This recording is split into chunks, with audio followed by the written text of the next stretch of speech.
সন্ধ্যাবেলা এই জায়গাটা এতটা ক্রাউডেড আর এতটা ভ্যারাইটি ফুড এখানে পাওয়া যায় যে তোমাদের কি বলবো। হ্যালো সবাইকে, আমি রাজীব, তোমাদের নতুন একটা ভিডিওয়ে স্বাগত। এখানে আমরা এসেছিলাম নিমদিঘির কাছে, আর এখানে এত রকমের স্ট্রিট ফুড আছে না।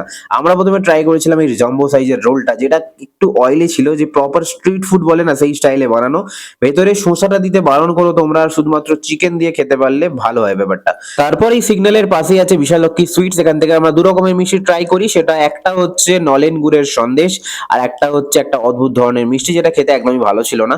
এটা খেতে দারুণ ছিল, নলেন গুড়ের সন্দেশ। ভেতরে কি সুন্দর নলেন গুড় দেওয়া ছিল। আর এটা সেই দানাদার টাইপের একটা মিষ্টি, ওপরে একটা সন্দেশের কোটিং দিয়ে দিয়েছে। আর এখানে হচ্ছে বঙ্গ হোটেল রেস্টুরেন্ট, তার পাশে অনেকটা দূরেই আছে ভাগনার ফালতু চা। এখান থেকে আমরা 2 কাপ চা নিয়েছিলাম। চাটা খেতে ভালো, বাট একটু বেশি ভিড় হয় ওখানে।